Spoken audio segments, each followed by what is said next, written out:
Père André-Marie, bonsoir. Bonsoir Chantal et bonsoir aux auditeurs. Alors, un peu avant notre dernière émission, eh bien, vous étiez bien blessé. Oui. Vous étiez entaillé en profondeur. La cicatrisation s'est très bien faite, très rapidement. Et ce matin, j'ai appris que la septicémie est éloignée, il n'y a plus de danger. Mais on le craignait jusqu'à présent parce que la jambe noircissait, etc. Donc j'en ai passé des nuits sans dormir, à peindre, à travailler, à aimer et à célébrer. Le jour de la Toussaint, donc il y a quelques jours, je fêtais mon 59e anniversaire de ma prise d'habit au monastère. Ah, dis donc. Voilà. Ouais. Et le jour de la Toussaint. Le jour de la Toussaint, oui. Ah. Et ma prière depuis mes séjours et nuits sans arrêt, c'est de dire tout bas au Seigneur, comme un secret, c'est toi que j'ai choisi. Et il répond, c'est moi qui t'ai choisi. C'est vraiment un événement, cette prise d'habit, parce qu'il y a tout un rituel. Notamment, par exemple, les autres frères du noviciat. Je rentre dans ma cellule après, habillé en moine, parce que j'étais habillé comme un petit jeune homme de 18 ans, et puis pour ce que moi, je me retrouve habillé en moine. Puis je rentre dans ma cellule, il y avait des fleurs partout. Et puis sur la table, ouais. sur mon bureau de table, il y avait une grande couronne de fleurs. Et avec au milieu le premier livre, parce qu'au monastère, pour lire un livre, il faut l'autorisation du supérieur, on ne peut pas. Eh bien, c'était le livre de Sainte Thérèse d'Avila. J'ai retiré les fleurs, cette couronne de fleurs qui était sur l'autel, sur le bureau. Mmh. Et qu'est-ce que j'ai découvert en dessous ? Il y avait une discipline. Le fouet avec lequel, à l'époque, 2 fois par semaine, on se donnait la discipline. Caché par les fleurs. Caché derrière les fleurs. Et je crois que c'est ça, la vie intérieure, la vie spirituelle. Des moments de joie énorme, des fleurs, des couronnes de fleurs et des moments de grande souffrance. Mais l'un ne va pas sans l'autre. Et combien de fois il m'est arrivé d'être fatigué, d'être à bout, d'en avoir marre. Arrête tout ça, Seigneur. Non, c'est pas possible que ça continue. Et puis, je suis obligé de prendre la parole et les gens me disent, mais où est-ce que tu allais chercher tout ça ? Eh bien, c'est la même chose, cette espèce de malaxage intérieur qu'est la vie spirituelle. La nuit obscure et puis la lumière fulgurante. La fête de la Toussaint, puisque nous venons de la fêter, cette magnifique fête de tous les saints. Père André-Marie, quelle relation voyez-vous justement entre la fête de la Toussaint et l'amour qu'on doit réveiller en nous ? Je pense que tous les saints ont eu en eux cet amour et ont su le distribuer autour d'eux. Mais cela ne veut pas dire que pour autant ils ont été reconnus. Je pourrais pratiquement dire qu'aucun n'a été reconnu de son vivant. Saint François d'Assise, le Padre Pio par exemple, c'est incroyable, toutes les accusations, les tortures qu'on lui a faites. Souvent ils ont été critiqués, accusés, jalousés, ce qui je crois est une très bonne chose, car on ne jalouse que ce qui est bien et réussi chez les autres. C'est bon signe. C'est bon signe. C'est dur à vivre, mais c'est bon signe. Je faisais dimanche dernier une exposition où je présentais mes nouvelles peintures, des sculptures pour nourrir les enfants du Père Pedro. 5 responsables des mairies des communes voisines étaient rassemblés. Discours suivi aussitôt d'éloges d'admiration, d'applaudissements. Le problème pour moi était que ni le prêtre ni les responsables de la paroisse qui pourtant avaient été invités, aucun n'était présent. Je l'aime mon Église, mais je n'aime pas la voir jugée et méprisée pour des raisons qu'on ne peut que justifier. Et le jour de la Toussaint, j'étais là, dans l'église comme un pot de fleurs. C'était le jour de la Toussaint. J'étais présent dans l'église pour une concélébration, en fait, qui était une cérémonie qui n'avait rien d'une concélébration. J'étais un pot de fleurs, mais je suis potier, j'aime les pots et j'aime aussi les fleurs. Oui. Et dans ce cas-là, je suis là. Oui, présent. Oui, présent. Bon, j'ai entendu une homélie, avoir envie de bâiller ou de s'endormir, que j'aurais tellement aimé dire ce que j'avais sur le cœur pour la fête de la Toussaint. J'aurais tellement aimé lire le livre des Béatitudes. Je ne dis pas le lire, le réciter par cœur, parce que les Béatitudes, maintenant que mes yeux ont beaucoup je lis l'Évangile par cœur. Par le cœur. Oui. Et puis dire quelques mots à l'homélie pour réveiller l'amour dans le cœur de chacun. Dans ce cas, comme c'est très souvent, quand on m'impose de me taire, je fais l'homélie en silence. Je la fais devant les anges, Et je suis sûr qu'il y a un message qui passe. L'essentiel passe, au-delà des mots. En ce jour de la Toussaint, je sentais battre en moi la vie. Non pas la petite vie personnelle, qui de jour en jour prend de l'âge, vieillit, s'use, mais la grande vie, celle que nous avons tous en commun, comme une communion des saints. J'imagine facilement que lorsque j'étais dans le sein de ma mère, c'était la même vie qui battait en elle et en moi. C'était le même cœur qui brassait le sang d'elle à moi. Et lorsque le cordon ombilical a été coupé, je ne peux pas imaginer qu'une autre vie est venue s'installer en moi. C'est la même vie. C'était bien la même vie, celle que ma mère avait reçue de ma grand-mère et qu'elle avait elle-même reçue de l'arrière-grand-mère. La transmission de la vie. Et si la vie, c'était l'amour. Quelle belle découverte pour célébrer la Toussaint que de s'ouvrir à la sainteté de la vie, son unicité, sa complicité de l'un à l'autre. Comme l'air qu'on respire, c'est la même vie qui bat dans nos veines. Et voilà que la fête de la Toussaint devient la fête de l'humanité. Chacun est le réceptacle de la même vie. Le Père et moi, nous sommes un, dit Jésus. Mon frère et moi, nous sommes un. Si tu ne souffres pas de la souffrance de ton frère, il n'est pas ton frère. Si tu ne te réjouis pas de la joie de ton frère, tu n'es pas son frère. Il faut réinventer l'amour. Et lorsque je prends conscience que même ce jour de la Toussaint, 50 000 enfants meurent de faim, c'est une partie de mon humanité qui meurt en moi. C'est aussi une partie de mon humanité qui aime en moi. Une partie de mon humanité qui souffre en moi. Nous pouvons, le jour de la Toussaint, nous accaparer toutes les grâces, toutes les vertus qui ont vécu chez nos grands frères les saints pour humblement nous les approprier, naïvement nous les accaparer. Pourquoi toi plus que moi ? Pourquoi moi moins que toi ? Non, c'est la même chose. Tout est commun, ça circule. Tout est commun, ça circule. Comme le sang de l'enfant à la mère, comme l'air qu'on respire, comme l'eau. Je dis souvent, l'eau qui sort de la nappe phréatique est une petite source. Cette source devient un ruisseau. Le ruisseau devient une rivière. La rivière devient un fleuve et le fleuve s'écoule dans la mer. C'est la même eau. Et de là, ça s'évapore, ça devient nuage, ça pleut à l'autre bout du monde, ça nourrit des plantes, des animaux, ça s'évapore de nouveau, cette eau qui a 4 milliards d'années. Et je suis composé à 80% d'eau. Je suis un morceau de la création. Mon humanité est la création. Si c'est la même vie qui bat dans le cœur de tous les hommes, c'est la même sainteté qu'ils ont en partage. Les uns en ont plus que les autres, ou bien les uns en prennent plus conscience que les autres. Comme j'aime répéter cette phrase de la liturgie, et les saints de tous les temps qui ne cessent d'intercéder pour nous.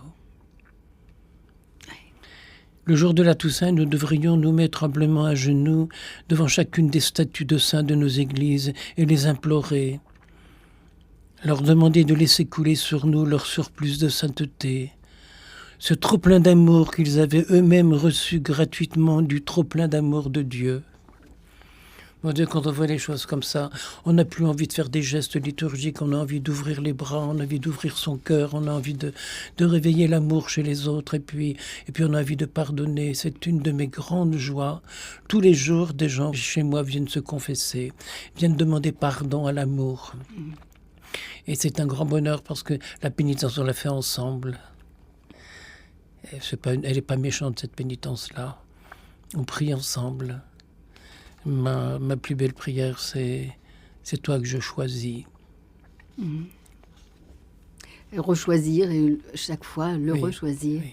Alors justement, la question aussi, comment réagir devant les difficultés de la vie ? Parce que c'est pas évident pour personne. Au lieu de capituler devant les difficultés, et Dieu sait si parfois on en a envie, on en a marre, on en a assez, c'est pas possible, combien de temps ça va durer ? Doucement, rassembler toute l'énergie qui façonne notre cœur, le conditionner à toute l'énergie qui nous entoure. Si tu fais cela, tu déborderas bien vite d'amour et de tendresse. Les plates-bandes de ta vie fleuriront d'espèces rares, parfumantes et odorantes. C'est en donnant l'amour que tu l'attires. C'est en le partageant que tu le gardes. Ne cherche pas à posséder l'amour, car vite tu en serais dépossédé. Cherche plutôt à aimer. Et si tu n'as pas toi-même été aimé, cultive ce qui ne t'a pas été donné par la vie. Tu te prépares déjà à recevoir, à vivre et à distribuer aux autres le profit de ce que tu ne possèdes même pas encore.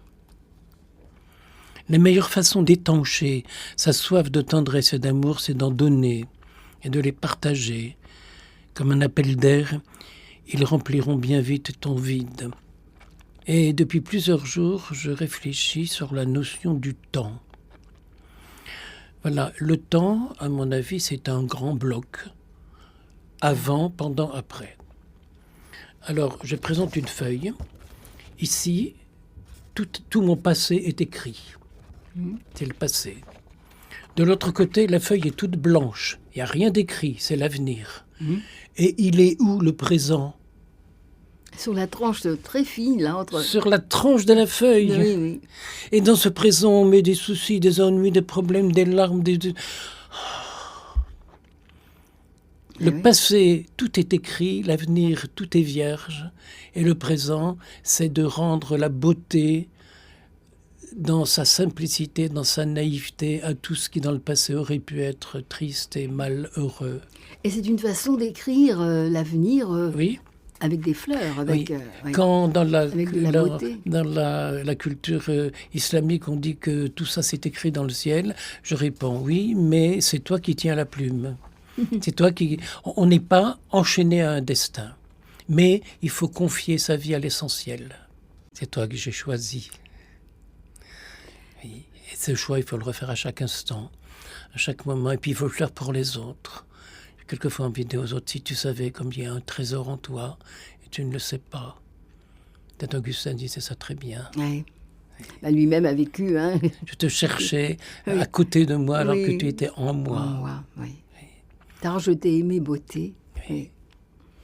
Alors justement, comment réagir devant les difficultés de la vie ? C'est l'amour qui aime en toi aujourd'hui, de tout son éclat. Mais ni tes faiblesses ni tes pauvretés ne le saliront ou ne l'affaibliront de sa force et de sa beauté.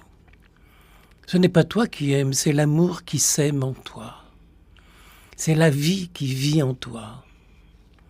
Laisse-le faire, abandonne l'envie d'aimer, d'être aimé et de réussir. C'est lui qui est sa propre force, sa propre énergie créatrice. Ne crois pas que l'amour soit une possession personnelle. Il est comme l'air qu'on respire, comme l'eau qu'on boit. Il existe depuis des milliards d'années gratuitement à notre disposition. Et Jésus nous dit dans l'Évangile, celui qui aime voit Dieu.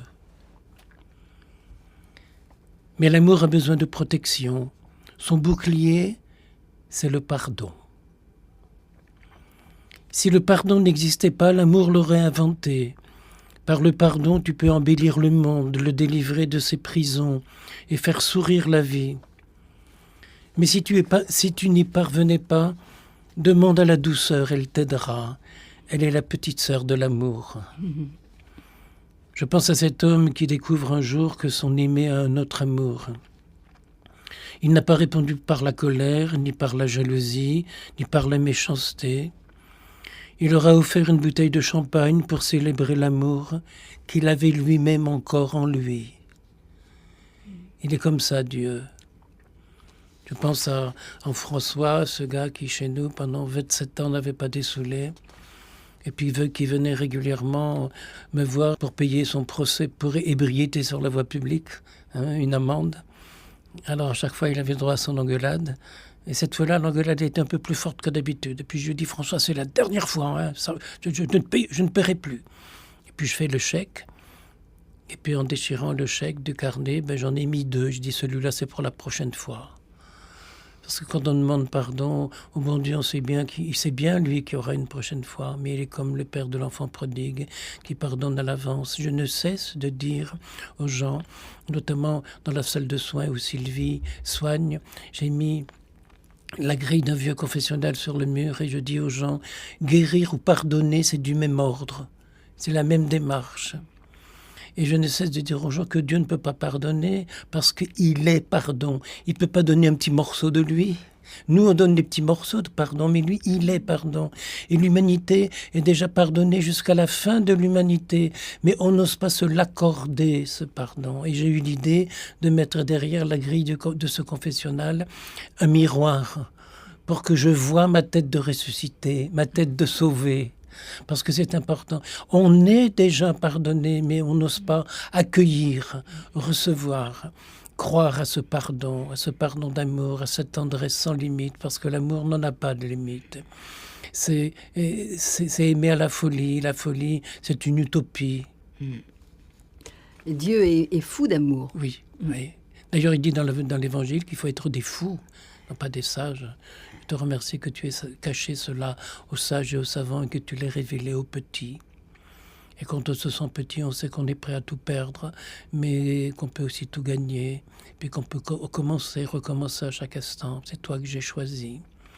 Et si on le dit aussi souvent, si je le dis aussi souvent, c'est parce qu'il y a des moments où c'est peut-être pas lui que j'ai choisi, c'était moi, mon ego, ma personne.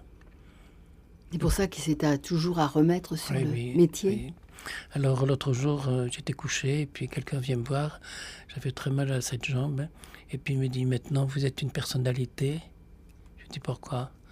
Vous êtes une personne alité. Et oui. C'est comme les personnalités. Les personnalités, c'est comme les étagères. Plus elles sont hautes, moins elles servent. Alors plus c'est bas, plus ça sert, plus on a besoin d'y mettre n'importe quoi, tout et n'importe quoi. On a tout à la portée de sa main. Mon atelier de peinture, c'est les toilettes chez moi parce que j'ai supprimé la baignoire qui ne servait à rien. Et puis j'ai mis des étagères et des pots de peinture et puis des tubes et des pinceaux et puis tout ce qu'il faut pour travailler. Quand le matin je regarde ce que j'ai fait dans la nuit, j'ai quelquefois envie de pleurer de bonheur en disant mais ça vient d'où ça? C'était où hier soir? Ça n'existait pas. Mais l'amour, c'est ça, c'est ce qu'on peut créer. C'est un état d'esprit. Et quand on l'a, ça ne peut plus vous quitter. Parce qu'il y a le pardon qui vient être le bouclier pour empêcher que les choses tournent mal. Père André-Marie, mais oui, mais vous parlez de l'amour, un maître de l'amour, mais comment le protéger? Comment protéger l'amour? Thich Nhat Hanh, qui est le prieur d'un monastère bouddhiste dans le Périgord, conseille de reconnaître les graines que nous avons autour de nous et de savoir arroser les bonnes, les saines, les nécessaires à la vie. Chaque fois que nous sommes conscients de la paix et de la bonté d'une chose, nous arrosons nos graines de paix et de beauté et de belles fleurs écloses dans notre conscience. Notre conscience est comme un jardin que nous cultivons. Si nous prenions l'habitude d'oser y toucher ce qui est beau et sain, d'effleurer au passage un bouton de rose, de regarder le soleil se lever, les étoiles apparaître le soir, cela consisterait à arroser l'amour qui les a fait naître. Tous les soirs, je m'en vais me promener sous le pied de kiwi que j'ai à la maison et qui cette année va donner plus de 200 kilos. De kiwi? De kiwi qui pousse là comme ça tout seul. Ouais. Et donc, ça pousse bien chez vous. Oui, tout pousse. Mais c'est l'amour qui fait pousser. Je commence par caresser les fleurs au printemps, et puis même les féconder, parce qu'il y a un pied mâle, un pied femelle. Je les caresse les unes avec les autres. Et puis la nature répond. Et puis sous le pied, c'est l'amour. Sous le pied de kiwi, il y a un cygne. Un cygne, c'est souvent un animal qui est méchant. Mais le cygne, chez nous, on le caresse. Il vient manger du pain dans ma main tous les matins. Il y a une pièce d'eau juste à la porte de la véranda. Il vient chercher son morceau de pain. Comme un signe d'amour. Un signe d'amour. Oui. Mais c'est du François d'Assise, ça. Tout à fait, oui. Et puis c'est la colombe, et puis c'est le gros vieux dindon. Et puis c'est tous ces animaux qui vivent là, tout autour. C'est un message qui est très touchant. C'est la création réconciliée. Voilà, c'est ça, oui. Et c'est vrai qu'un cygne, je connais une personne qui a une jambe cassée par un coup d'aile de cygne. D'aile? Un coup d'aile, oui, tellement c'est fort. Ouais. Et quand il ouvre les ailes, il fait plus de 2 mètres d'envergure, les ailes ouvertes. Et à côté, il y a un petit chien, il y a un autre animal, ils se respectent, ils se regardent. Je les regarde. Le cygne, je l'appelle mon grand. Alors, comment tu vas, mon grand, ce matin? si on pouvait arroser l'amour qui est partout autour de nous. Au contraire, lorsque nous sommes provoquants, que nous disons quelque chose de méchant à l'autre, nous arrosons en lui les graines de souffrance. Je dis souvent quelqu'un qui parle mal, mais c'est qu'il a mal. J'étais à Rouen le week-end dernier pour faire cette exposition. Beaucoup de peintures ont été vendues et achetées. Et je parlais des mots. Je disais aux gens, regardez bien mon visage. Et je vais dire gratitude. Et mon visage est souriant. Et maintenant, je vais dire ingratitude. Et mon visage fait la grimace. Voilà. Alors, savoir prendre les choses du bon côté. Et puis sourire. Prendre conscience de ce qui ne va pas en nous et autour de nous sans accuser ni les autres ni nous-mêmes. Et peut-être une solution pour découvrir la paix intérieure. Si nous vivons pleinement conscients de chaque instant qui passe, nous saurons comment arroser les graines de joie et transformer les graines de tristesse et de souffrance en bienveillance, en douceur et en compassion. Alors, l'amour fleurira. J'ai rencontré, dimanche dernier, une personne dont toute la famille, ses ancêtres, cultivaient des graines de fleurs. Et elle me racontait, par exemple, que dans un hectare de deuillets, il y en avait un qui fleurissait rose. Celui-là, on l'enfermait dans un papier spécial pour qu'il ne soit pas, j'allais dire, contaminé par les œillets blancs.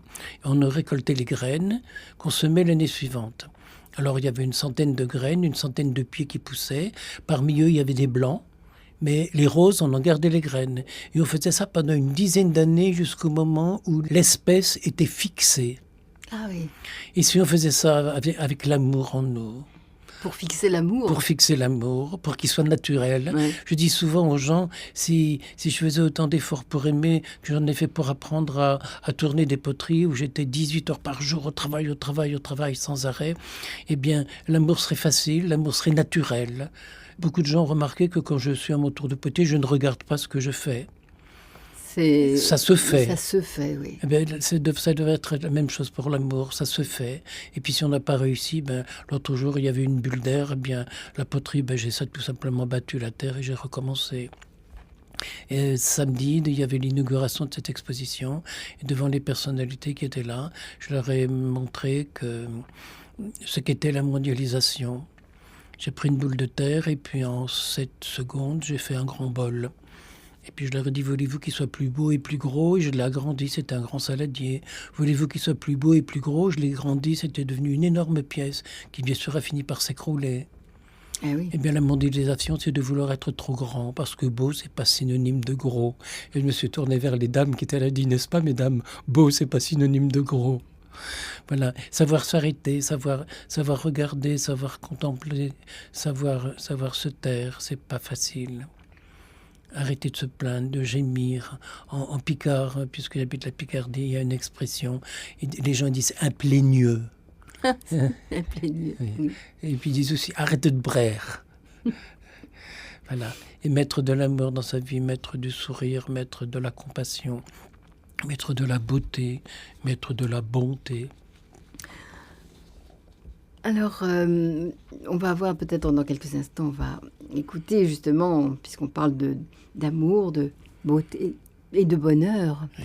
On va écouter, je crois, notre pause musicale. Je pense que ça va être Le Petit Bonheur, Félix Leclerc. Félix Leclerc, oui. Le Petit Bonheur. Je rappelle à nos auditeurs aussi qu'ils sont invités à nous rejoindre au 01 56 56 44 00, puisque ce soir nous parlons d'amour. L'amour que l'on réveille en l'autre est une bénédiction je crois qu'il contagieuse. n'y a que des petits bonheurs, parce que bonheur, c'est une bonne heure, 60 minutes, une minute à la fois. Alors on écoute Le Petit Bonheur, Félix Leclerc. C'est un petit bonheur que j'avais ramassé. Il était tout en pleurs sur le bord d'un fossé.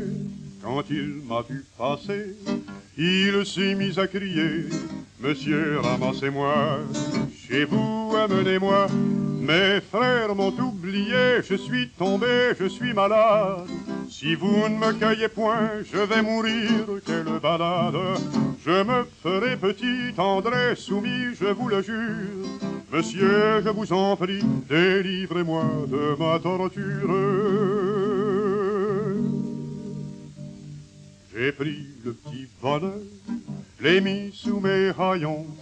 J'ai dit, faut pas qu'il meure, viens-t'en dans ma maison. Alors le petit bonheur a fait sa guérison. Sur le bord de mon cœur, il y avait une chanson. Mes jours, mes nuits, mes deuils, mes peines, mon mal, tout fut oublié. Ma vie de désœuvré, j'avais dégoût de la recommencer. Quand il pleuvait dehors, mes amis me faisaient des peines. Je prenais mon petit bonheur et je lui disais, c'est toi ma reine. Mon bonheur a fleuri, il a fait des bourgeons, c'était le paradis, ça se voyait sur mon front. Or un matin joli, que chifflait ce refrain, mon bonheur est parti, sans me donner la main.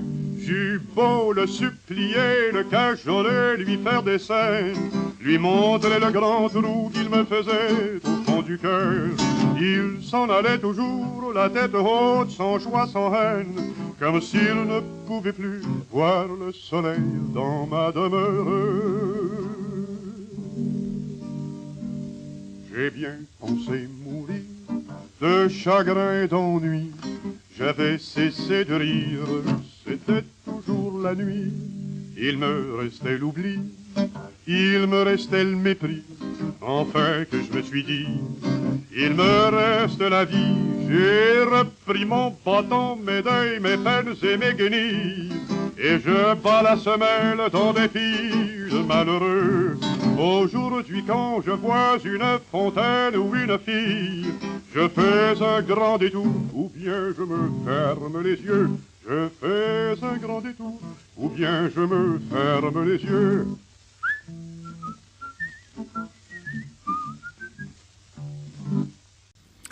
Eh oui, le petit bonheur, c'est pas si simple, mais voilà, il faut rebondir et puis rester dans l'espérance, la vie. C'est pourtant l'histoire de tellement de drames qui se passent autour de nous à l'heure actuelle. Tellement de gens qui se déchirent, qui divorcent, qui se séparent. L'autre jour, une personne qui était présentatrice à la télévision, divorcée, voulait se marier, et puis m'a demandé si on pouvait faire une petite bénédiction. Alors, comme il y avait beaucoup trop de monde, la chapelle chez moi était trop petite. J'ai demandé à monsieur le curé de Bois, est-ce que tu veux bien que j'aille dans l'église du village? Il m'a répondu, mais pourquoi tu me poses une question pareille?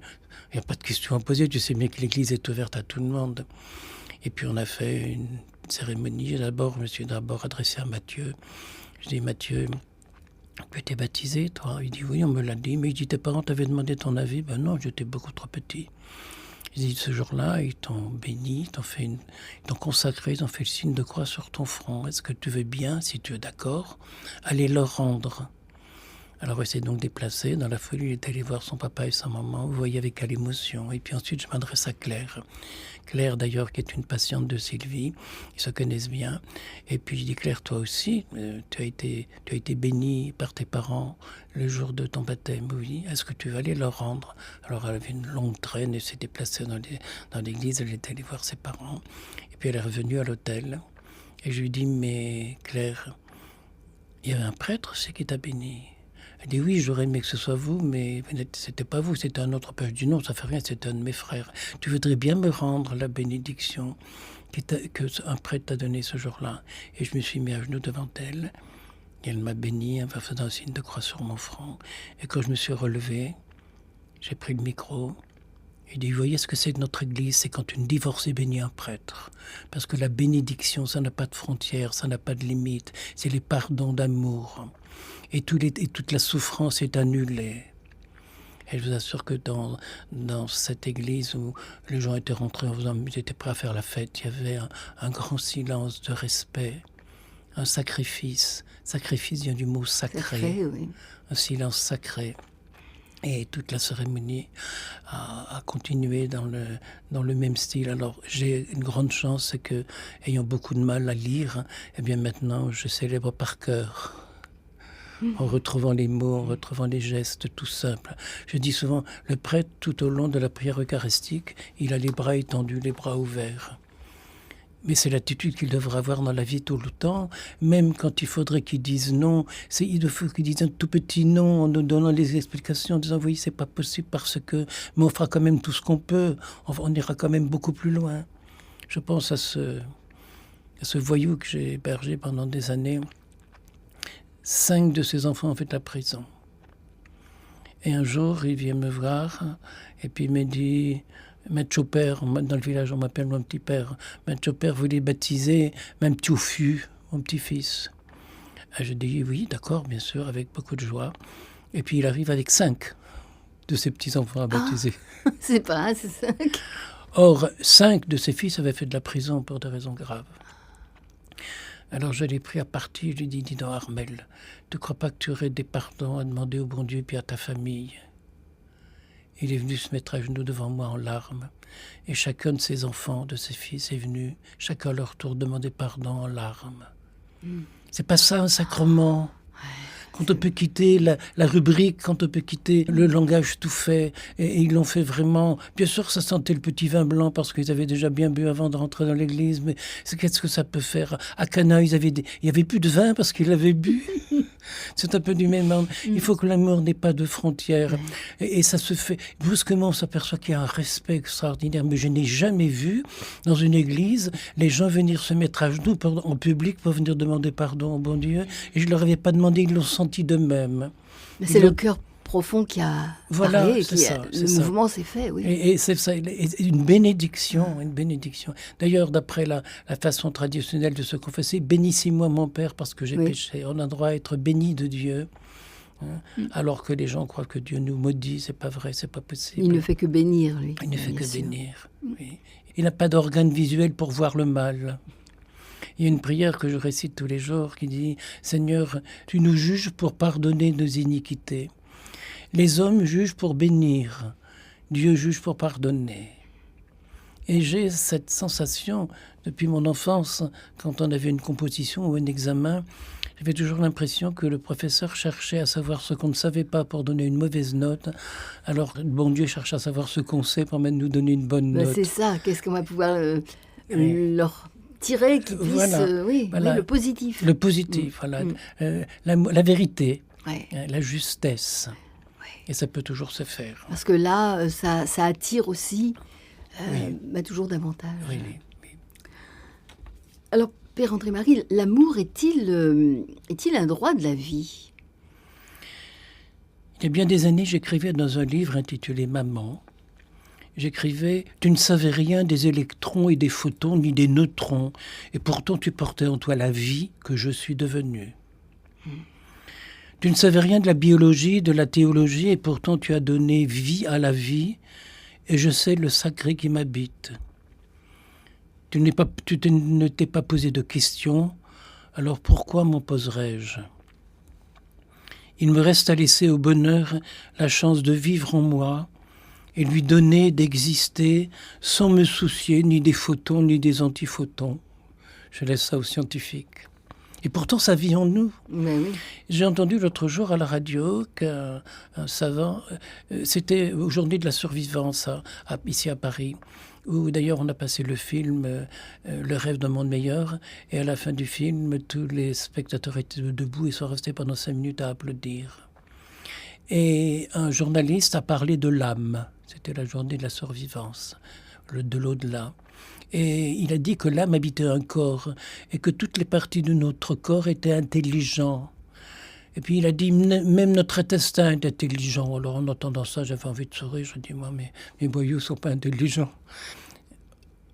Or, le soir, au moment de prendre mes médicaments pour la tension, pour le cholestérol, etc., j'avais 5 ou 6 comprimés dans le creux de la main. Et je prends le petit comprimé rose et je dis, je dois faire quoi avec toi? Je ne sais pas. Mais en passant ma main sur mon ventre, je dis, lui, il sait. Mais il y a une intelligence dans le corps, une intelligence extraordinaire. Et dans les intestins, on dit que c'est un second cerveau. Hein. Voilà, voilà, exactement. Et alors, on ne prend pas conscience de ce qu'on est. Oui. Alors que si on prenait conscience, on découvrirait que quand il y a de l'amour, il y a de l'intelligence. Quand on me posait l'autre jour la question, est-ce que vous pourrez un jour vous arrêter de créer? J'ai répondu bêtement, comme ça, sans réfléchir, je ne pourrais jamais me passer d'aimer. C'est du même ordre. C'est laisser la vie créer en nous. Alors je parle toujours à ma mère. L'aventure a commencé en moi. Il me reste à en inventer les épisodes. Si je ne peux pas toujours en choisir les événements, si pour les savants exister signifie laisser des traces, quelles traces laisserai-je en souvenir de toi, ma mère, pour marquer ton passage dans la terre et fleurir la tendresse? Si chacune de nos paroles, si chacun de nos actes était fidèle à cette petite lumière, preuve de la présence éternelle du divin en nous, partout où nous serions, nous laisserions des traces, même invisibles, de cette énergie divine qui fait tourner les mondes, habite les étoiles comme chaque être sur la terre. L'amour est la condition sine qua non pour que la vie et l'existence puissent continuer sur la terre.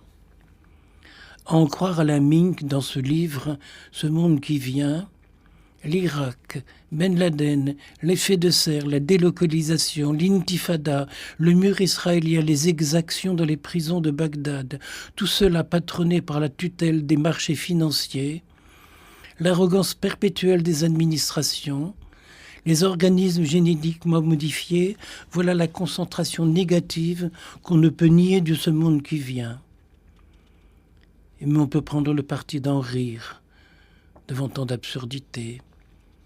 C'est oublier que les idéologies les plus incohérentes sont les plus dangereuses dans un monde dominé par l'opinion publique et les médias. L'amour seul peut être ce petit grain de sable qui, venant s'insérer dans ce rouage infernal de la mondialisation, puisse arrêter ou au moins diminuer son inexorable progression. Encore faudrait-il que le média-monde, qui constitue une formidable caisse de résonance de la misère et de la haine, puisse lui aussi être enrayé par l'amour, les bénédictions, les pardons que nous leur accordons. Si on ne fait que critiquer, juger et condamner, on aggrave le mal. Jésus dit, Père, pardonne-leur, ils ne savent pas ce qu'ils font. Or, le pardon de Dieu est l'amour suprême, plus fort que toutes les haines, les divisions et les besoins de vengeance. Un proverbe chinois dit, si tu veux te venger, prépare 2 tombes. Alors à ça, je réponds en opposition, si tu veux aimer, prépare 2 trônes. L'opposé. À quoi ressemblera ce monde qui vient, dont parle Alain Ming? Il ressemblera à ce que tu es, à ce que tu fais, à ce que tu dis, à ce que tu vis, à ce que tu aimes. Il ressemblera à tout ça. Justement, notre monde, notre société moderne, Père André-Marie, semble-t-il, a besoin vraiment de beaucoup d'amour pour survivre. Qu'est-ce que vous en pensez ? Dans son livre « La révolution de l'amour », Luc Ferry s'exprime ainsi. Nous osons à peine l'avouer, en dehors de l'intimité la plus restreinte, c'est l'amour qui donne tout son sens à nos existences. C'est lui qui nous contraint, ne fût-ce que pour nos enfants, à ne pas céder au pessimisme, à nous intéresser malgré tout à l'avenir, à ne pas négliger tout à fait une vie politique que nous jugeons par ailleurs dérisoire. Souvent, l'amour reste le domaine réservé à la fiction, au cinéma ou à la chanson.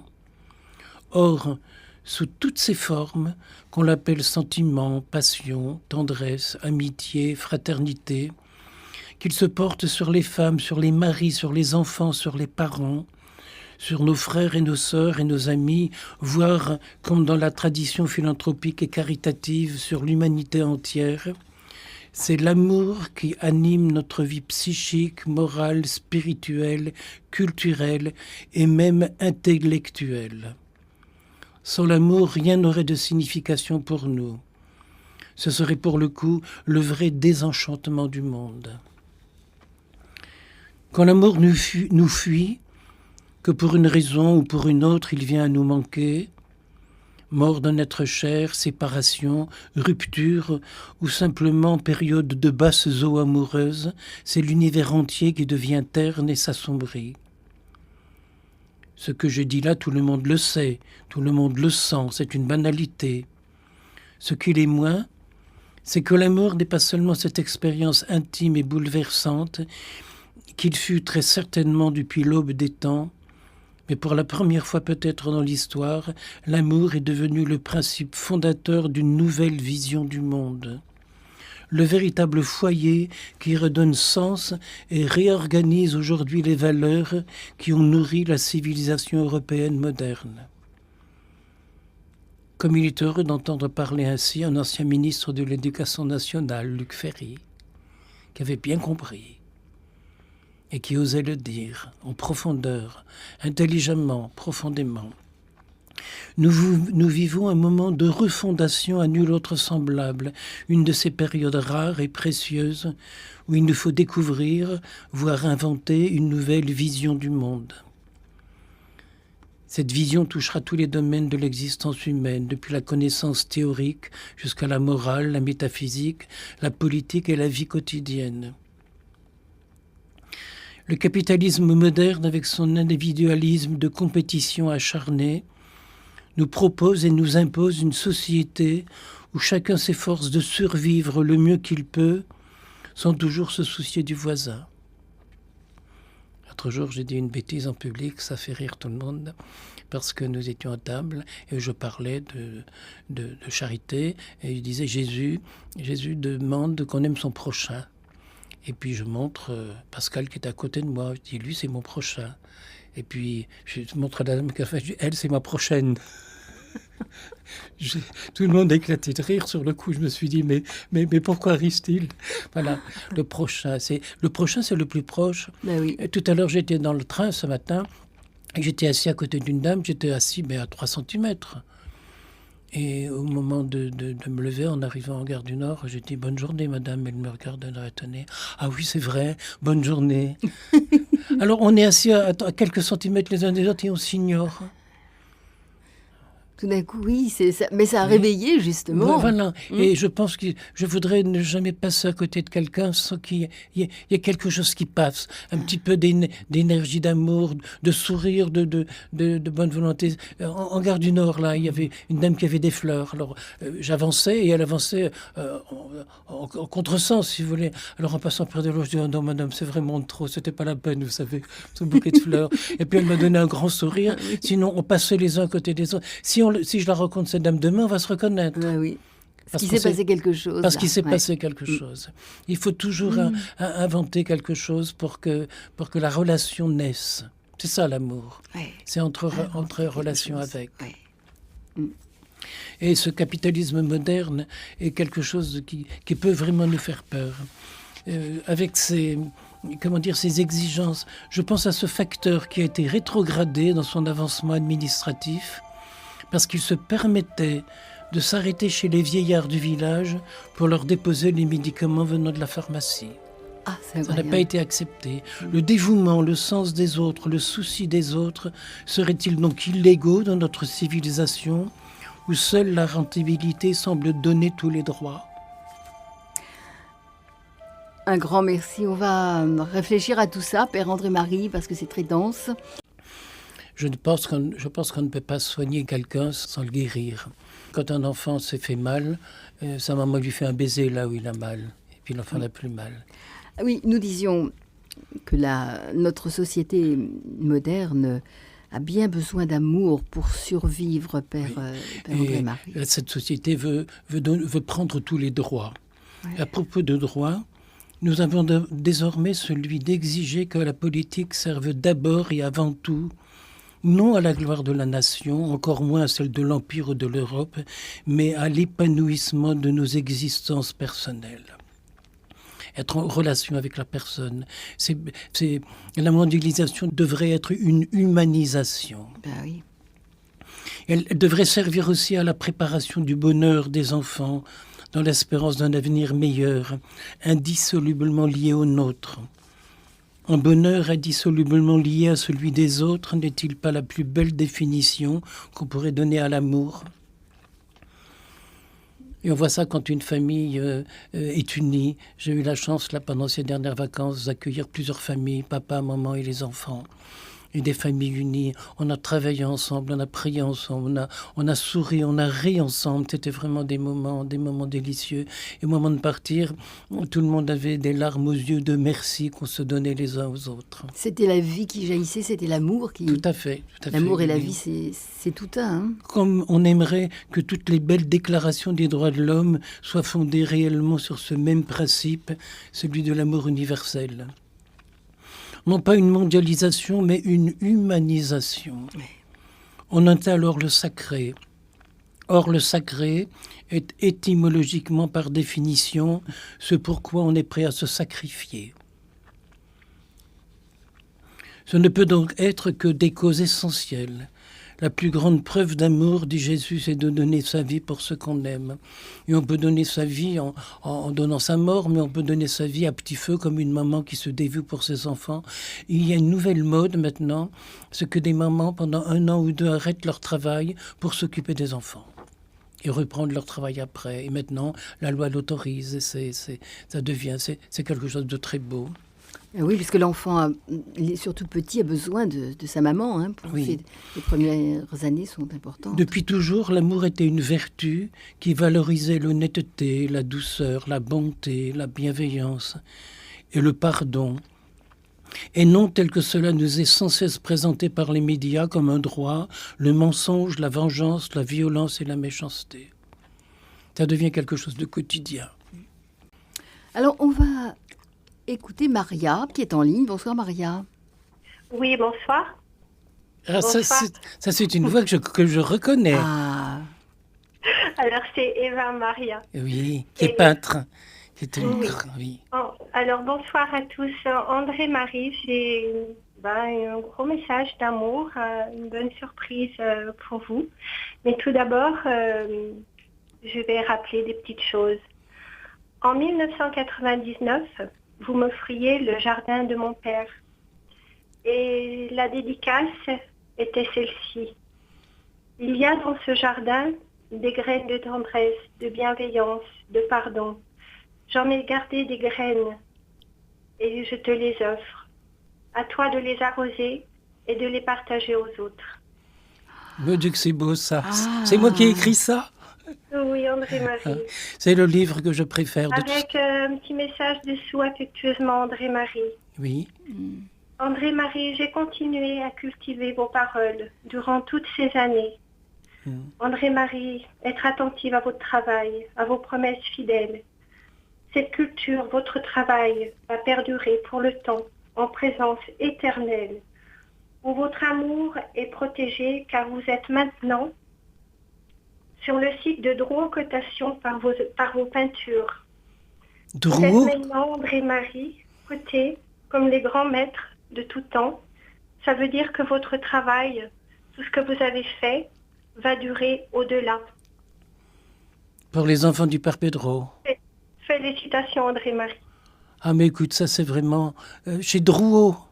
Ah ben écoute, ça tombe de haut pour un petit bonhomme comme moi. Et qui peint dans ses toilettes le soir et la nuit. Vous ne saviez pas ça? Ben, c'est elle qui me l'annonce. Maria. Oui. Eva Maria. Eva Maria. Écoute, je t'embrasse. Oui. Juste pour finir cette belle annonce qui est sur votre travail, je vais vous lire votre prière, celle que vous priez tous les jours. Louange à toi, Dieu Tout-Puissant, présent en tout, seul être.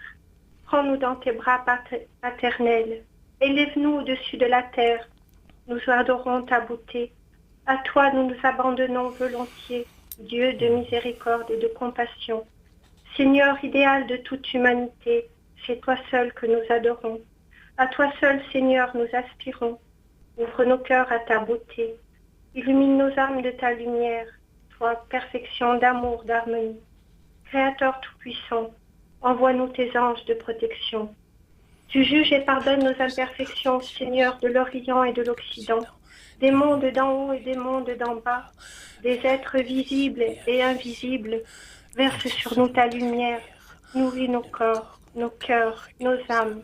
Entre-nous pour les fins choisis par ta sagesse. Guide-nous dans la voie de ta propre bonté.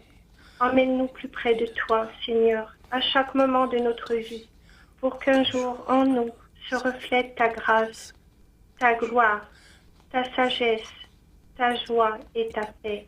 Amen. Alléluia.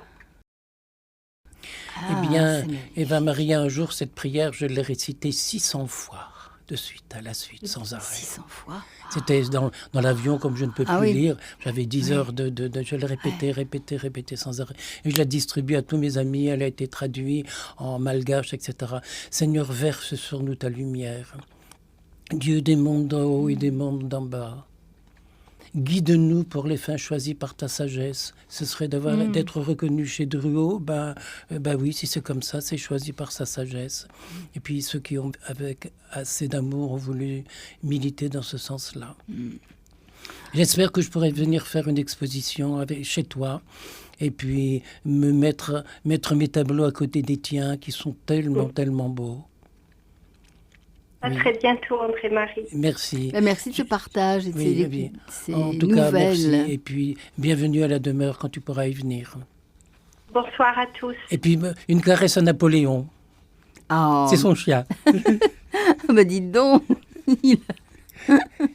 Merci Napoléon, à toi. D'accord. Et puis, merci pour cette prière que j'aime beaucoup, que je distribue partout, que je porte dans mon cœur. Merci. Bonsoir, Eva Maria. Voilà, écoutez... C'est une grande dame. Oui. Voilà, mais c'était très beau. Et cette prière, c'est votre prière quotidienne. Oui, souvent. Tous les amis qui viennent, on la récite ensemble. J'ai distribué. Quand les gens viennent se confesser, on la récite ensemble après la confession. C'est la pénitence commune. Oui. C'est une pénitence d'amour. Ouais. Verse sur nous ta lumière. Guide-nous sur les chemins choisis par ta sagesse. Envoie-nous ta bonté pour qu'un jour se reflète en nous ta grâce, ta paix, ta sagesse, ta gloire. On doit refléter cette gloire de Dieu. C'est pas nous qui l'avons. Bien sûr, oui, c'est la lumière de Dieu. C'est comme la beauté qui est dans un tableau, ça vient d'où? La couleur vient d'où? Et Eva Maria est un grand maître, elle a des techniques, elle a beaucoup d'élèves, aussi bien des adultes que des petits, qui s'émerveillent. Qui apprennent la beauté. Oui, qui apprennent la beauté, la bonté en même temps. Ça va ensemble. On va refaire le monde. Oui, Père André-Marie, mais comment peut-on justement refaire le monde, mais comment peut-on redresser la barre et redonner à l'amour la première place? Parce que là, tout est là. Si c'est en forgeant qu'on devient forgeron, c'est en aimant qu'on devient amoureux. C'est simple. C'est simple. C'est pas facile. Non. C'est encore Luc Ferry qui regrette que d'Hugo à Jaurès, de Blum à Churchill, Adenauer et De Gaulle, on croit encore dur comme fer, malgré les horreurs de 2 guerres mondiales, en l'amélioration du sort de la ménagère par l'invention de l'auto, du frigidaire, de la télévision et du lave-vaisselle. Ça n'a rien à voir avec le bonheur. Non. D'ailleurs, souvent à la maison, les gens me taquinent en disant « À Croix-Rouge, il n'y a que le père André-Marie qui fait la vaisselle. Les autres la lavent. » Moi, je suis potier, je la fais. Mais oui, c'est ça, vous faites les Il y a bien des années, j'écrivais toujours à propos de ma maman, faisant remarquer qu'elle faisait toujours la vaisselle à la main. Je refuse de croire que tu es seulement maman, la mère de mon corps, et que dans un coin mystérieux de ce corps se trouvait nichée à ton insu une autre partie de moi silencieuse qu'on appellerait l'âme. Tu aurais subi, laissé faire, sans l'avoir voulu ni désiré? La pensée que tu es la mère de tout moi, de tout ce que je suis, me rassure sur ce que je suis. Tu n'as pas déposé la vie en moi comme quelque chose que je possède, mais que tu as fait de moi un vivant. Tu me donnais le corps que je suis, que tu avais toi-même reçu de ta mère, qui, elle, l'avait reçu d'une autre et d'une autre encore. Nous voilà donc reliés au vivant, à l'origine, au point initial, dont je suis le modèle unique, témoin du vivant. Je suis un amour enraciné dans la terre de la vie, et si cette vie est enthousiasme, bienveillance et gratitude, c'est tout l'amour du monde qui en est habillé, habité et contagieux. C'est ce que nous sommes tous, sans souvent en avoir conscience. Mon frère bénédictin, dont Henri Le Sceau, après avoir vécu 40 ans sur les bords du Gange, écrivait « Pour trouver Dieu en réalité, il faut descendre jusqu'à cette profondeur de soi où l'homme n'est plus qu'image de Dieu. Là, même où au cœur du jaillissement de soi, il ne trouve plus que Dieu seul. » Mais ça ne se fait pas sans déchirure, sans déchirement, sans effort et même sans larmes. C'est perdu en Dieu, il est vraiment... Voilà. J'oserais traduire ce qu'il dit en disant « Pour trouver l'amour en réalité, il faut descendre jusqu'au plus profond du soi libéré, purifié, saigné et enseigné pour ne plus découvrir que l'amour. » Récemment, un criminel condamné attendait depuis des mois son exécution dans le couloir de la mort. Son esprit était sans cesse envahi par la colère, l'esprit de vengeance, l'indignation et la haine. Il raconte lui-même qu'il ne parvenait d'aucune manière à quitter cet état d'esprit qui lui était totalement insupportable. Jusqu'au jour où il se mit à penser au petit garçon qu'il avait été dans sa plus tendre enfance, cajolé, caressé, aimé par sa grand-mère. Des nuits entières, il visionnait cet amour maternel de son enfance. Peu à peu, la douceur de cette tendresse entama la carapace de haine dont il s'était entouré. Peu à peu, l'envie de se faire pardonner et de pardonner lui-même s'immisçait doucement en lui. Il en vint même, avec l'autorisation carcérale, à envoyer des lettres de demande de pardon à ses anciennes victimes. Il comprit enfin que l'amour avait vraiment gagné lorsqu'il reçut à son tour des réponses de pardon. C'est pas contagieux, ça. L'amour reçu dans son enfance avait gardé des racines en lui. L'amour avait triomphé au quotidien. Mais c'est au quotidien que nous devons donner à l'amour des occasions de triompher. Et comme le dit le père Pedro, de gagner 1-0. C'est-à-dire sans chercher à écraser l'autre, sans chercher à avoir raison, en acceptant tout simplement ce qui est, tel que c'est, et parce que c'est. Justement, oui, qu'est-ce qu'on vous entendez par là, et par accepter l'autre aussi tel qu'il est? J'ai eu une grande aventure il y a des années à la demeure avec un monsieur qui s'était présenté, dont le prénom était Richard. Il avait des problèmes psychologiques, il y avait des moments où ça allait bien, il y avait des moments où ça n'allait pas.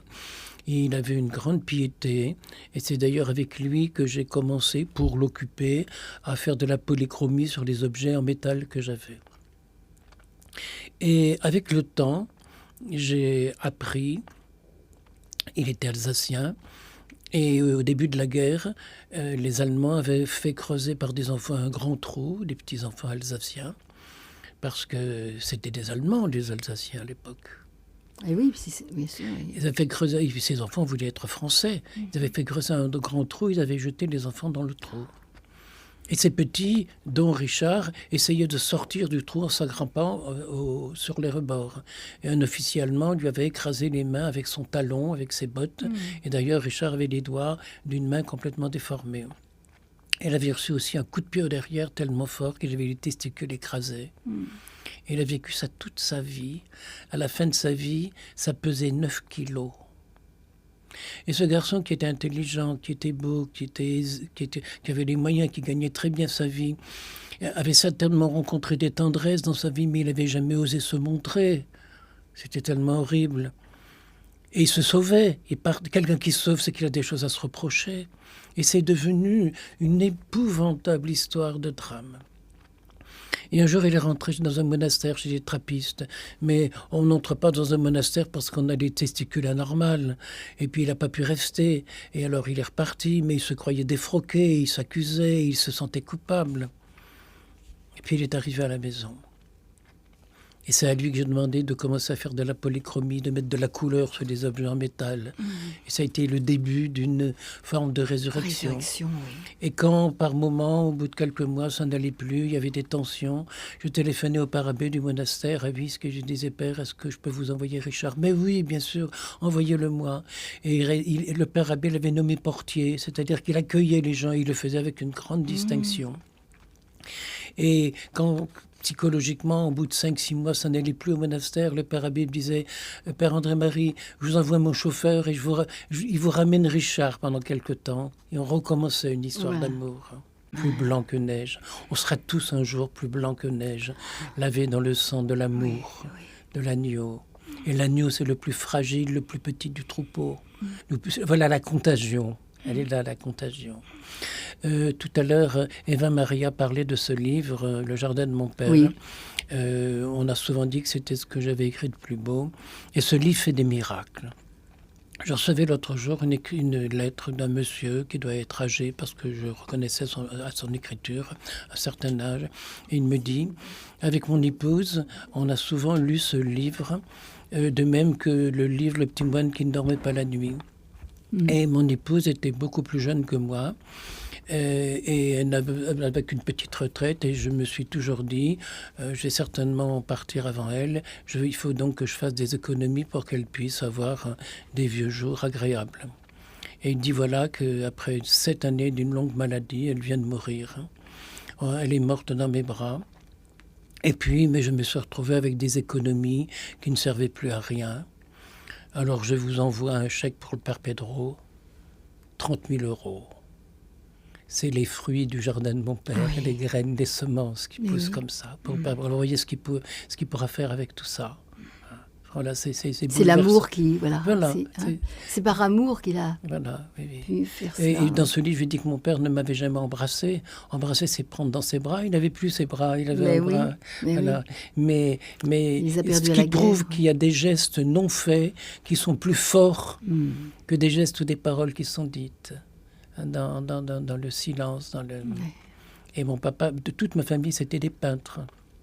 Et mon père, n'ayant plus qu'une main paralysée, ne pouvait plus peindre. Alors il faisait à l'époque des épitaphes, c'est ce qu'on appelle maintenant la publicité, si vous voulez. Mais il était capable en quelques minutes d'écrire un texte. Les lettres étaient exactement à leur place, tout était centré, tout était admirablement mis en équilibre, lavé dans le sang de l'agneau.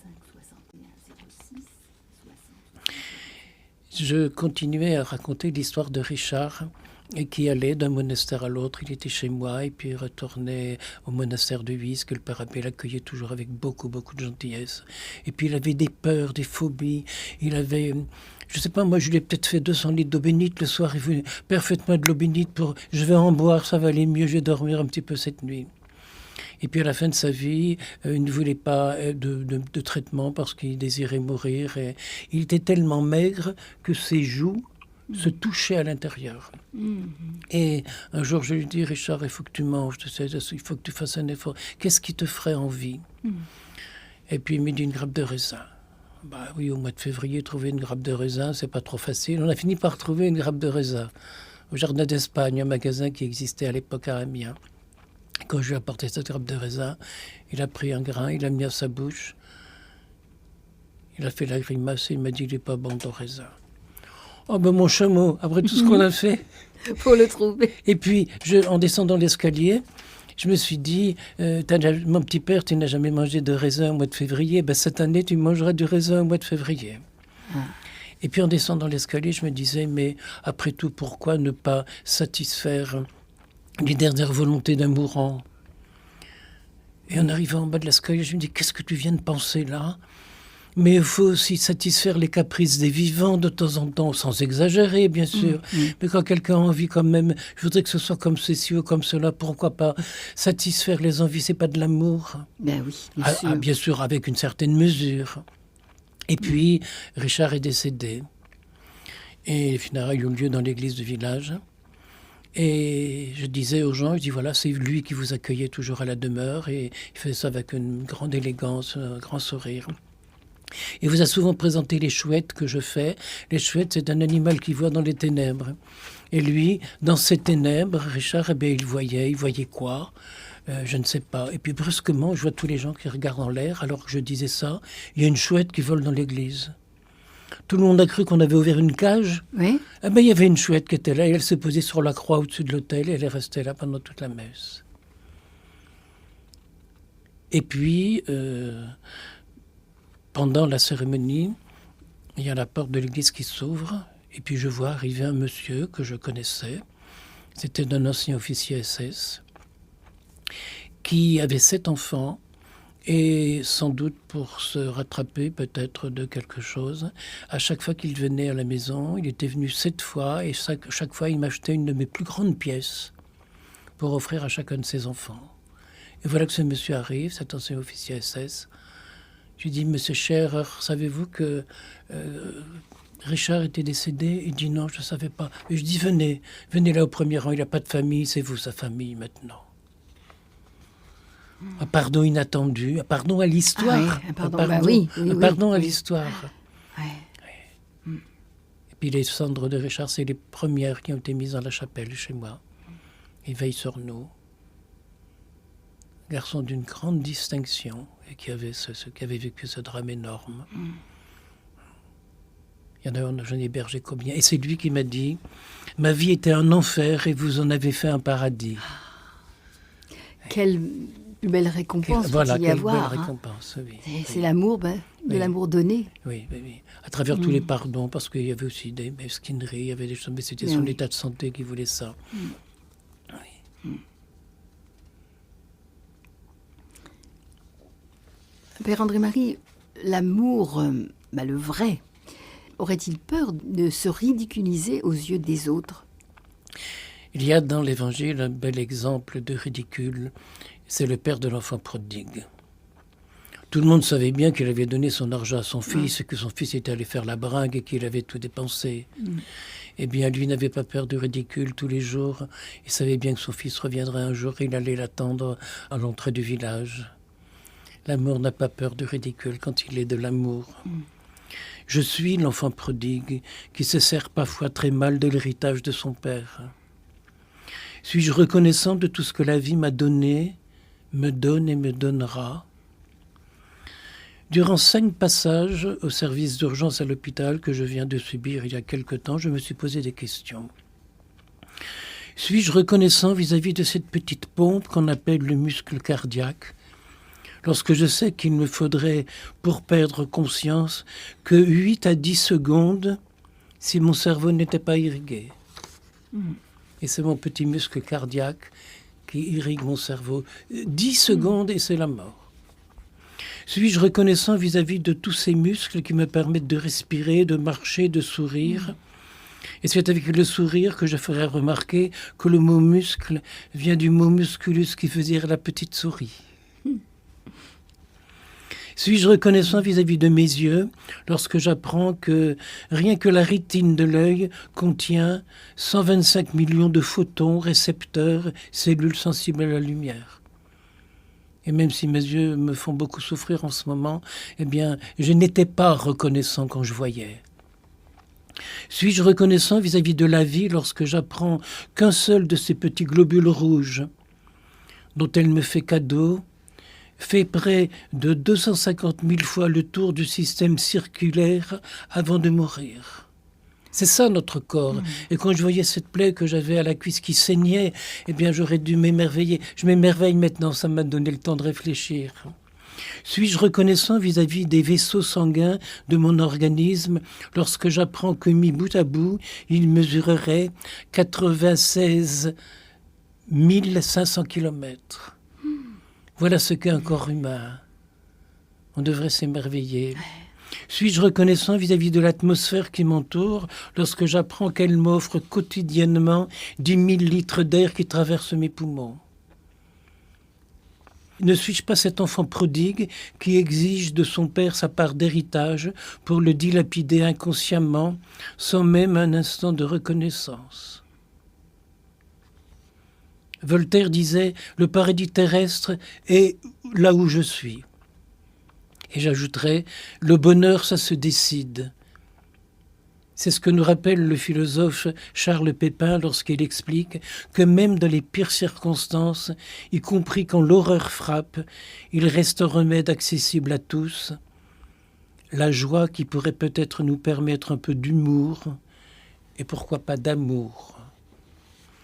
Et je crois qu'il faut des périodes de difficulté, de souffrance pour avoir le temps de réfléchir, de prendre conscience et puis de dire, quand vous pensez qu'une plaie que j'avais à la cuisse en 3 semaines, une plaie profonde de 7 cm, tout s'est remis en place. Mais j'ai voulu voir comment c'était. J'ai demandé de ne pas être endormi complètement et non endormi que le bas du corps. Donc ils ont commencé par nettoyer la plaie au Karcher. Et puis ensuite, à recouper une tranche de viande pour que ce soit bien, oui. Bien lisse. Bien lisse. Et puis bien refermé. Ils ont rajouté quelque chose. Oui, c'est... De... Et puis alors, à un moment, une infirmière, parce que maintenant, je m'aperçois qu'on est surtout dans les services d'urgence, il y a beaucoup de psychologie. Une infirmière venait régulièrement me tenir l'épaule, me tenir le bras en disant « Mon père, ça fait pas trop mal, vous ne souffrez pas trop ?» À un moment, je n'ai pas pu m'empêcher de dire « Écoutez, madame, quelle heure est-il ?» Elle dit, il est 3 heures du matin. Mais je dis, en ce moment, dans le monde, il y a 2500 personnes qui sont torturées par le frère les hommes. Et puis vous me demandez si j'ai mal. Mais dans le monde, il y a des horreurs. Il y a des erreurs. Et puis on nous demande d'y mettre un petit peu de bonheur.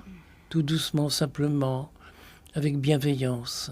Mais dans cette situation, vous étiez encore tourné vers l'autre. Oui, vers oui. Ah, oui. Mais ça devient une manie. On ne peut plus faire autrement. On est des prodigues de la vie. Père André-Marie, l'amour est-il possible quand on souffre, dans la souffrance, justement? La seule parole de Jésus qui, en dehors des paroles de la consécration, est dite au cours de la célébration de l'Eucharistie, c'est « Je vous laisse la paix, je vous donne ma paix ». Il est à remarquer que lorsqu'on recherche dans le contexte dans lequel Jésus a confié ces mots à ses apôtres, on découvre que c'est au moment où il se cache parce que les Juifs cherchent à le prendre pour le faire mourir. Et il est capable à ce moment-là, dans cette situation horrible de crainte et de peur, de dire « Je vous donne ma paix ». Parce que la paix, c'est un état. Et quelles que soient les secousses psychologiques qu'on peut avoir, cette paix, quand on l'a en soi, elle pousse comme une graine et on ne peut pas la déraciner. On peut avoir mal, on peut souffrir, on peut même se révolter, mais on retrouve toujours la paix. Combien de fois m'est-il arrivé à la maison de devoir pousser une gueulante parce que les gars vraiment se conduisaient comme des bêtes. Alors je respectais, je suis pas beau à voir dans ce cas-là. Vous savez, mes paroles doivent être très peu châtiées. Mais si, quand je me tais, je ne suis pas capable de repartir avec le sourire, c'est que j'ai fait une colère et ce n'était pas de l'indignation. C'est toute la différence. Il faut savoir oser dire les choses et puis à des moments, il faut réagir violemment. D'ailleurs, un jour, il y a un gars qui est passé par la fenêtre. La fenêtre était fermée pourtant. Mais dis donc. Mais je suis allé dehors, le ramasser. Je lui ai dit, écoute Charles, tu es mon aîné, il avait 2 mois de plus que moi, alors je te dois le respect, alors je te relève. Mais la prochaine fois que tu recommences ça, il avait été vraiment incorrect vis-à-vis d'une dame qui était là. Il y a encore une fenêtre par laquelle tout pourra passer.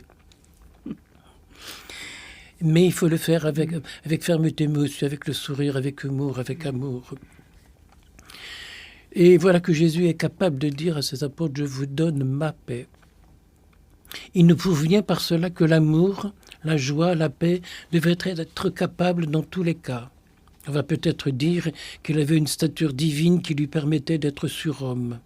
Ce n'est pas si sûr, car quelques jours plus tard, au jardin des Oliviers, son humanité l'habitait entièrement au point d'être atteint de dépression et de suer du sang et de l'eau. Et je ferai remarquer que je suis en train de relire la vie du Padre Pio. Eh bien, quand il avait les stigmates, il en coulait du sang et de l'eau, de la lymphe et du sang. Ce qui prouve que Jésus, c'est un mort-vivant. Dieu ne peut pas mourir. Alors il y avait toutes les traces de la mort, c'est-à-dire que c'était de la lymphe qui coulait, on a traduit par de l'eau, et du sang, du vrai sang.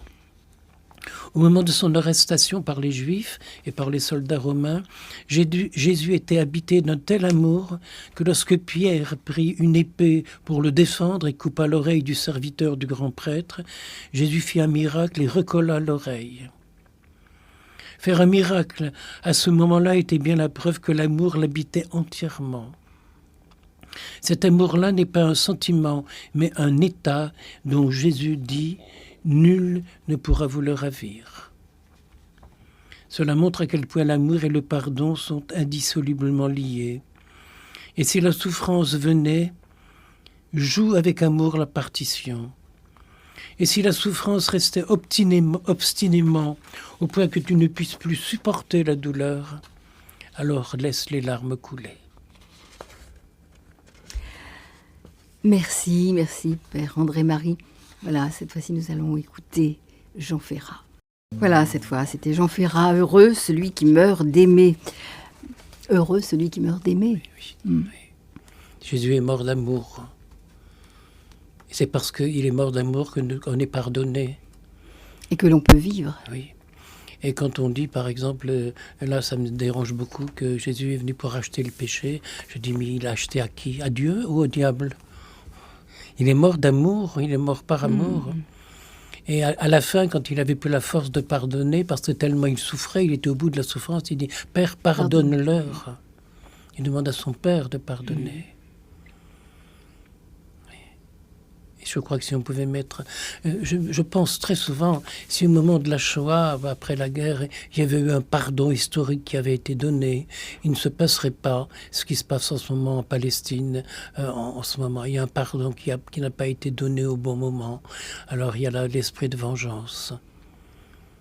Il y a tout un chemin dans les blessures profondes. Bien sûr. Il faut le vouloir et ensuite laisser... Mais il faut le vouloir et le vivre, oui. Tout à l'heure, j'avais mal à la jambe, j'ai donc pris un taxi pour aller jusqu'à la gare du Nord. Et ce monsieur qui conduisait était un arabe. Il m'a parlé de Dieu, de bonté, de pardon.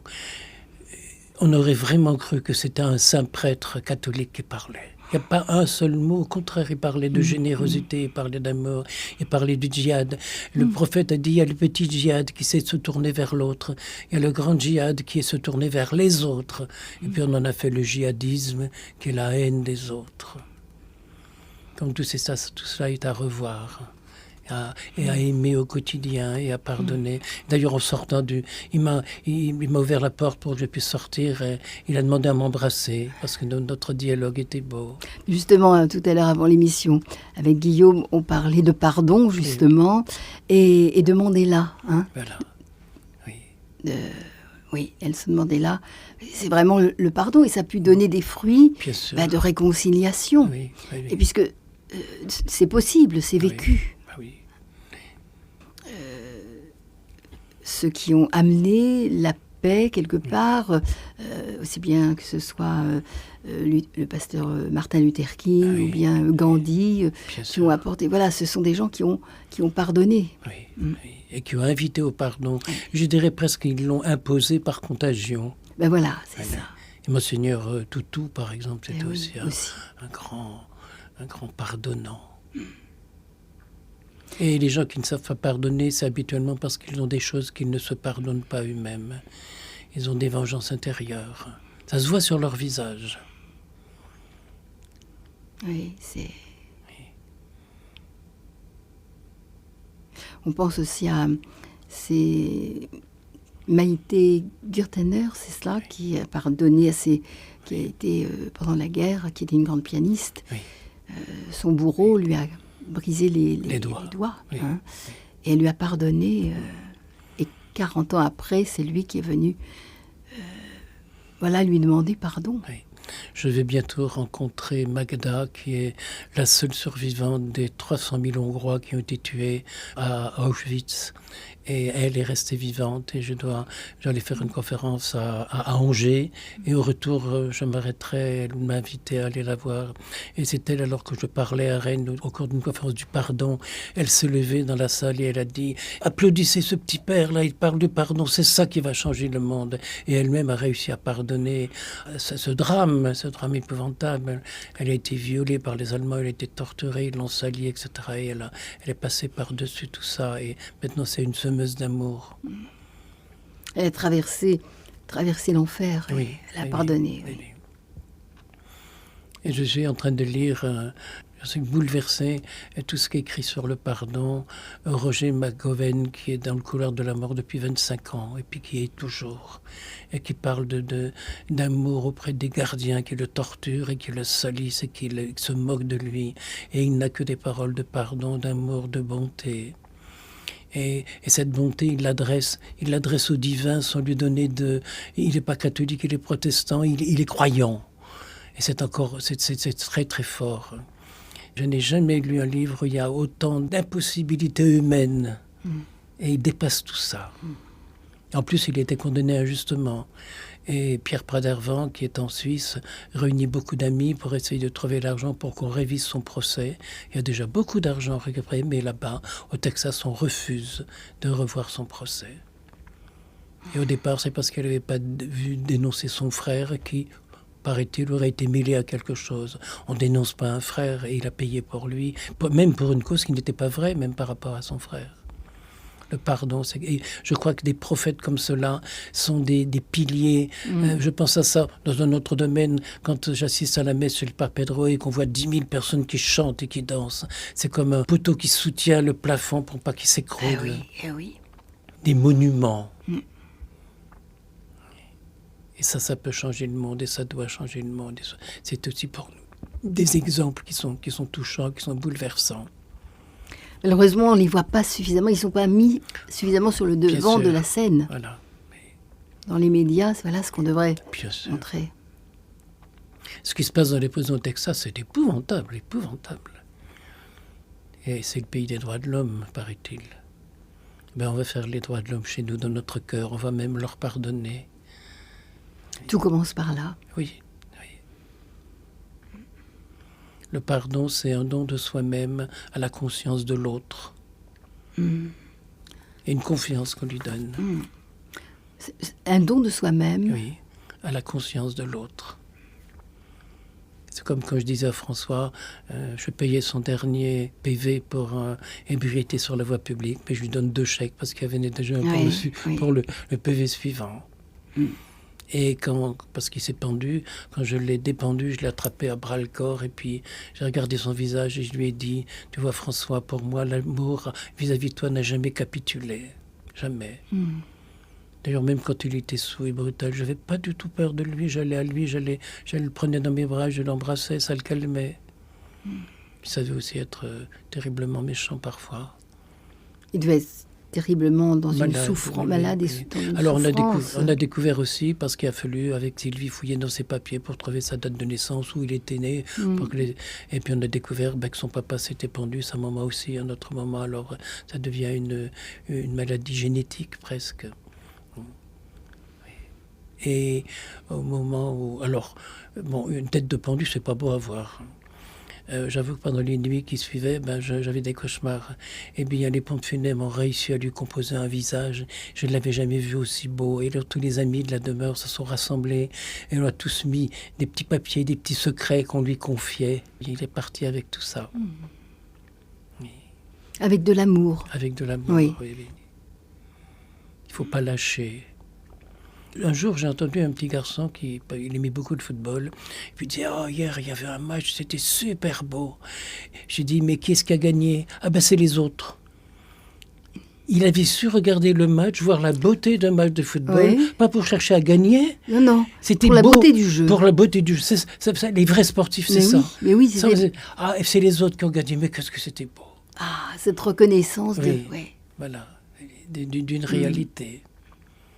Qu'on devrait vouloir avoir en nous sans chercher. Quand le Père Pedro dit gagner 1-0, simplement. Oui. Sans vouloir écraser l'autre. Oui, c'est sûr, oui. Bon, il y a le jeu, et puis voilà. Parce que le pardon n'enlève pas la gravité d'une faute. Ça ne laisse pas à la justice le droit de faire son devoir, mais dans bien des cas, le bourreau devient une victime quand il est en prison. Même chez nous en France, il y a Je viens d'être convoqué à la gendarmerie à propos de quelqu'un que j'ai connu. On m'a beaucoup questionné à son sujet. Et puis, quand l'entretien a été terminé, d'abord je me suis fâché. Je dis, écoutez, c'est la 6e fois que vous me posez la même question. C'est pas moi qui suis mis en cause. Alors ils sont un peu calmés. C'était pour une histoire de pédophilie. Et puis, quand l'entretien était terminé, on m'a dit, voilà, ça c'est le secret de l'instruction. Et vous êtes tenu au secret de l'instruction. Personne n'a le droit de savoir ce qui s'est passé ici. Alors, on n'a plus le droit de défendre quelqu'un ?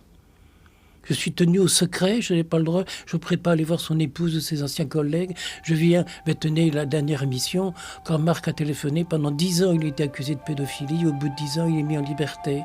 Et on va faire, à Bruxelles et ailleurs, des conférences sur le pardon, justement. On a bien besoin de cela aujourd'hui, de rappeler l'importance que ça peut avoir. D'ailleurs, l'un des gendarmes qui m'avait raccompagné à la voiture parce que j'avais conséquences positives. Une difficulté visuelle, ce jeune gendarme m'a dit, père, il y a la moitié des accusations pour pédophilie qui sont fausses. Bon, ça veut dire qu'il y en a la moitié qui sont vraies, hein, ce qui est dramatique et affreux, mais il y en a la moitié qui sont fausses. Et là, il manque de pardon, il manque de bonté, de bienveillance. Et puis l'accusaison fausse, bien sûr, c'est grave. Théoriquement, d'après la loi, celui qui accuse faussement a droit à la punition qu'aurait eu l'autre s'il avait été coupable. Mais ça n'est jamais pratiqué. Oui, mais ça incite... Oui, mais oui. Alors que si c'est... Oui. Il faut mettre de l'amour. Oui. Ben, c'est celui qui porte. Oui. Qui porte pour ceux qui refusent de prendre leur part et de vivre ce pardon. Dans la prière qui était dite tout à l'heure, tu juges et pardonnes nos iniquités. Dieu juge pour pardonner. Il a tellement envie de pardonner alors qu'il essaie de voir où est la faille. Bien, un grand merci, Père André-Marie. On pourrait continuer comme ça longtemps. Merci à vous.